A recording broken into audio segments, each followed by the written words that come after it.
Hi friends, western toilet water box మనం చూడండి. Water press చేస్తే మనకు పైప్ ఉంది కదా కింద పక్క టాయిలెట్ కూడా, ఇక్కడ మనకు వాటర్ లీకేజ్ వస్తుంది గ్యాపుల్లోంచి. చూడండి, ప్రెస్ చేస్తున్నాను. ప్రెస్ చేసిన వెంటనే వాటర్ లీకేజ్ వస్తుంది. ఈ విధంగా కొద్దిగా లేదంటే ఈ విధంగా ఎక్కువ వాటర్ వస్తూ ఉంటుంది. ఈ విధంగా మనకు గారగారుతుంటాయి. ఈ ప్రాబ్లం కానీ సొల్యూషన్ చూపిస్తాను. 100% మీరు రిపేర్ చేసుకోవచ్చు. ఫస్ట్ మీరు వాల్ ఆఫ్ చేసేయండి. మనకు నీళ్ళు పోకుండా బాక్స్లో వాటర్ ఉంటే వాటర్ మొత్తం ప్రెస్ చేసేయండి. ఫస్ట్ వాటర్ మొత్తం తీసేయండి బాక్స్లో ఏం లేకుండా. ఆ తర్వాత మీరు ఏం చేస్తారంటే పైప్ని బయటికి తీద్దాం. కొంచెం ఈజీగా మీరే చేసుకోవచ్చు. దాంట్లో లోపల వాష్ ఉంటుంది, బ్లాక్ వాషరు. ఈ వాషర్ని కూడా తీయాలి బయటికి. మీరు ఈ వాషర్ చూడండి గారగట్టింది, మనకు శుద్ధ పెరిగిపోయింది. ఫస్ట్ మీరు ఏం చేస్తారంటే వాషర్ని మీరు పైప్కి ఈ విధంగా సెట్ చేయండి, రౌండ్గా ఉండేదని. లేదంటే గుంతలో లోపల ఉంది కదా హోల్లో సెట్ చేసి పైప్కి ఎక్కించండి. ఈ విధంగా పెట్టి పైప్కి బాగా మీరు ఫుల్గా ఎక్కించాలా వాషర్ని.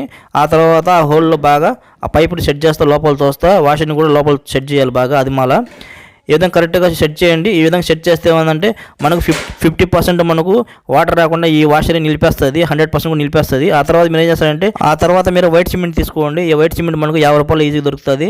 ఓకేనా. వైట్ క్లాత్ తీసుకోండి, కాటన్ క్లాత్. ఈ విధంగా ఏదైనా బనీను పంచాలని తీసుకోండి, కాటన్ది గుడ్డ. దీన్ని ఏం చేస్తామంటే మనం ఇప్పుడు ఇక్కడ కట్టాలా. ఇప్పుడు వాటర్ మన జగ్గులో కొంచెం తీసుకున్నాం, ఈ వైట్ సిమెంట్ దాన్ని కలుపుకున్నాం. ఈ విధంగా వైట్ సిమెంట్తో మనం కట్టాం అనుకోండి, స్టాండర్డ్గా సెట్ అయిపోతుంది, వాటర్ కారే సమస్య ఉండదు. ఓకే, ఈ విధంగా ట్రై చేయండి. మీరు వైట్ సిమెంట్ ఈ విధంగా కొంచెం చిక్కగా గాఢంగా కలుపుకోవాలంటే చపాతీ పిండి కలిపినట్టు విధంగా ఫస్ట్ మీరు కొంచెం పలసన కలుపుకున్న తర్వాత మీరు ఈ క్లాత్ మీరు కొంచెం చించుకోండి, కొంచెం చించుకొని బాగా మిక్స్ చేసుకోండి వైట్ సిమెంట్లో. ఎందుకంటే మనం దాని మీద చుట్టాలి కాబట్టి. ఆ తర్వాత చుట్టిన తర్వాత కొంచెం వైట్ సిమెంట్ మళ్ళీ ఎక్కువ కొంచెం నీళ్ళు వేసుకొని కొంచెం గాఢ కలుపుకోవాలంటే కొంచెం చపాతీ పిండిలాగా కొంచెం గట్టిగా కలుపుకోవాలా. ఏదో కలుపుకున్న తర్వాత ఫస్ట్ మీరు ఏం చేస్తుంటే గ్యాపుల్లో ఇలా మొత్తం వైట్ సిమెంట్ సెట్ చేయాలి. మొత్తం ఆ గ్యాపులు మొత్తం కవర్ చేయాలి మీరు. ఓకేనా. ఈ విధంగా మీరు చేసేటప్పుడు వాటర్ ఉండకూడదు, వాటర్ ఉంటే అతుక్కోదు. మొత్తం మీరు చుట్టూరా పైప్ మొత్తం ఎక్కడ హోల్ లేకుండా సెట్ చేసిన తర్వాత క్లాత్ తీసుకోండి. ముంచిన క్లాత్ని ఈ విధంగా మనం కొంచెం అడల్పుగా చేసి మనం కడతాం కదా, ఆ విధంగా మనం లాస్ట్ నుంచి మొత్తం చుట్టుకుంటూ వచ్చి టైట్గా లాగుతా ఈ విధంగా కట్టినామనుకోండి, డెఫినెట్గా ఇది ఏం చేస్తుందంటే వైట్ సిమెంట్ మనకు పిల్లగా రాకుండా ఈ క్లాత్ అనేది గట్టిగా పట్టేస్తుంది.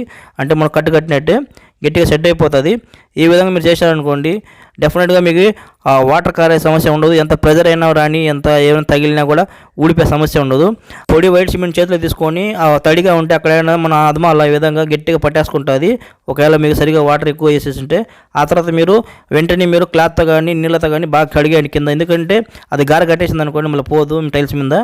గ్యాప్ లేకుండా ఈ విధంగా మీరు వైట్ సిమెంట్ బాగా పెట్టేసారనుకో సెట్ అయిపోతుంది. ఒకరోజు టైం ఇవ్వండి. ఒకరోజు టైం ఇచ్చిన తర్వాత రేపు చెక్ చేద్దాం. ఓకే, నెక్స్ట్ డే మార్నింగ్ చూడండి, మనం ప్రెస్ చేస్తాం, వాటర్ సెట్ అయిపోయింది, గట్టిగా అయిపోయింది. మనం ఎటువంటి ఒక చుక్క వాటర్ వెళ్ళి చూడండి, వాటర్ మనకు ఫుల్ స్పీడ్గా వెళ్తుంది, ఒక చుక్క మనకి వెనక కారలేదు. ఈ విధంగా మీకు సెట్ చేసుకోవచ్చు. ట్రై చేయండి. నా వీడియో నచ్చితే నా ఛానల్ సబ్స్క్రైబ్ చేయండి, షేర్ చేయండి. Bye friends.